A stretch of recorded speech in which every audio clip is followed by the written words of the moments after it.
Remember when that one guy, that atheist guy, on YouTube, I saw that thing, and he said that in the book of Revelation, this heaven sounds awfully crystallized, like it's something really real, tangible in this world. Not otherworldly, but this worldly. Sorry. It's just funny. So it seems like, did you read the Lord's Prayer? Yeah, it seems like, as it is in heaven, so shall it be on earth.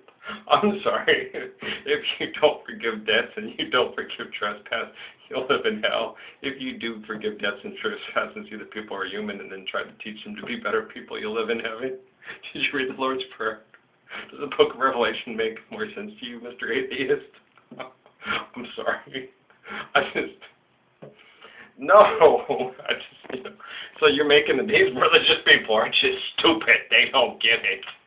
That we can have heaven on earth? No, we've got that. And if you go listen to Chip, man, he'll tell you, I pray and dream of a world where Christians will all live together and keep fellowship together. We'll all go and build people's houses together and they'll have homes.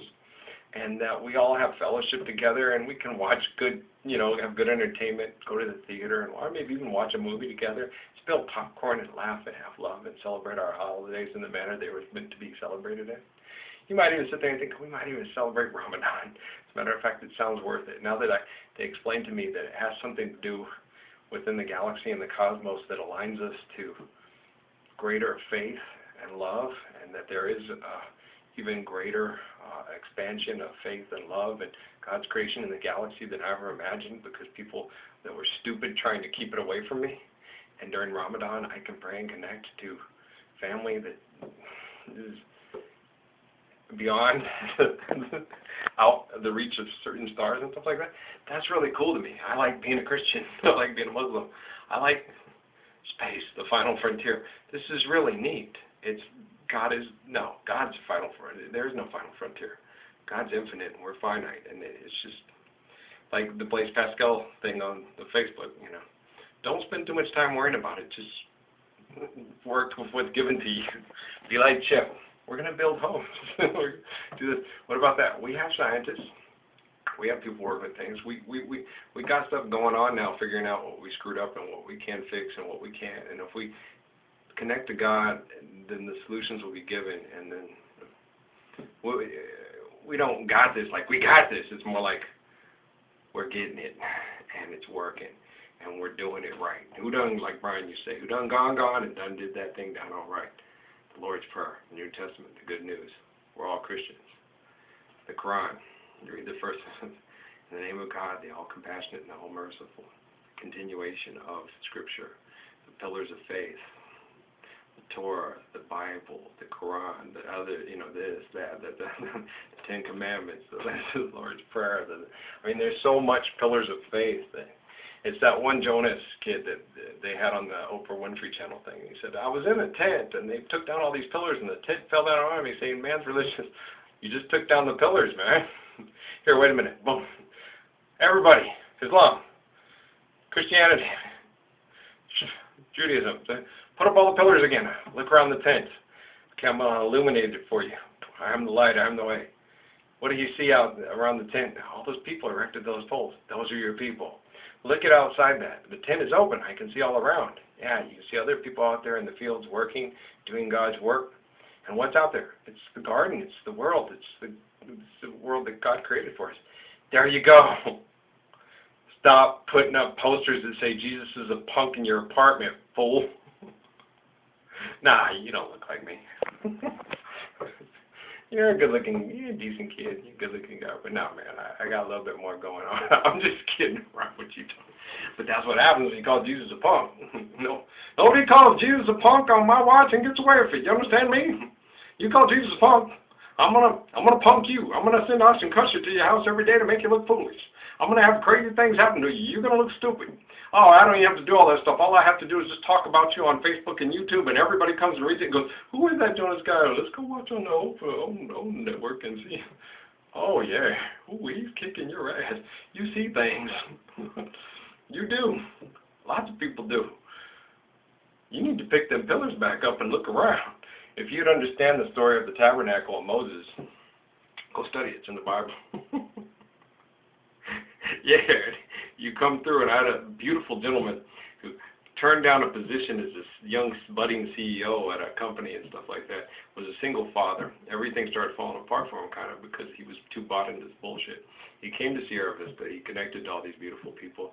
He's a window washer and is a beekeeper, and he has more free time for himself, so he can spend his time raising his beautiful daughter. And he told me the stories of Adam and Eve, and he told me the stories that he sees back through the line. He's a young African-American man, what people call him, but he's largely of African descent. He told me of Moses in the tabernacle because he has strong ties to these people from the Kenyan, Ethiopian, and Egyptian lines. Okay? Through the line of the high priest of Midian. His name is Jethro. He had a daughter named Zipporah. He had strong connections through Solomon's line, through Bathsheba's line. Some people lost their way and some people did not. And if you read the books and you see the things, you see some people lose their way and some do not. God's people are in Damascus. God's people are in Ethiopia. God's people are in Egypt. God's people are everywhere. We're here. We're there. We're everywhere. Get over it. We're the people of faith. Hi. We're not going anywhere. Oh, wait a minute. We are going somewhere. Why? Because we've got work to do. A bunch of people were running through a field. This crazy man was running with them. Follow me. He was singing John Denver songs. He had Jim Carrey with him. They were funny. They're not. Jim doesn't cuss that much. And stop kissing men. It's just uncomfortable watching you guys. Yeah, it's uncomfortable when you do that with Lynn Holly. That Mary Lloyd Christmas, Mary Swanson, Samsonite. No, I'm just kidding. I'm kidding, man. It's funny. No, man, you got a big old mouth. Jim Carrey's a very funny man. My telekinesis is really cool. I get to teleconnect to a lot of really cool people. I get to teleconnect to a lot of hideous people. And when they hide, and the more they're hiding, the connections are opening up. It's a very dark place. It's very sad. It's very scary. It's very lonely.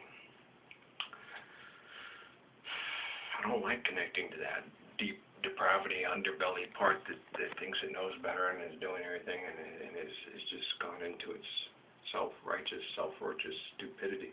You guys are more self-righteous than the people that you accuse of being self-righteous because they're religious people trying to do their best.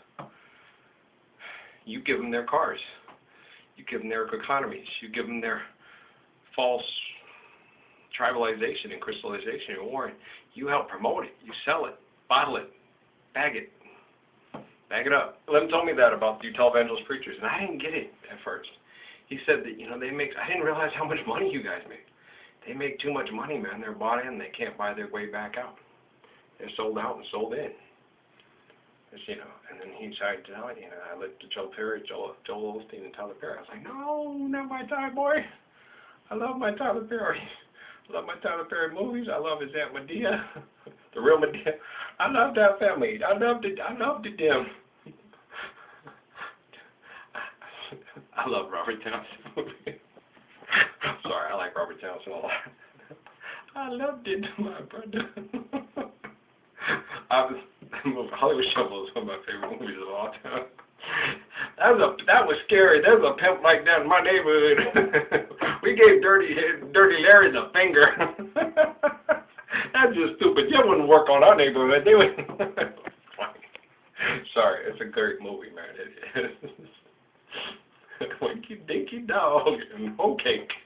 Hoes gotta eat too. I'm sorry, but I get distracted like that, y'all, because I'm trying to find something to laugh about. Because I want you guys to come out of this wretched place that we're in and come out and start heaven. I want to start building heaven today. I'm a greedy little buzzard like that. I don't like waiting. I'm one of the type of kids. Come on, Dad, wake up. The sun's coming up. It's Christmas. I think one of those is a Ford Apache. Want to play with it? Yeah. It's an electric football set. I don't know what it is. When they got me an electric football set, I was totally surprised. My sister wrote about it. I'm like,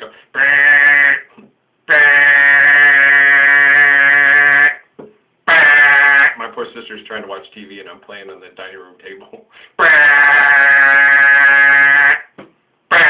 Must have drove them crazy. Matter of fact, now the thing, yeah, I'm sure it did. So finally, when we got bigger houses, I got in a bedroom, and then it was more quiet. They didn't have to hear the all the time. You can still hear it. The electric football set.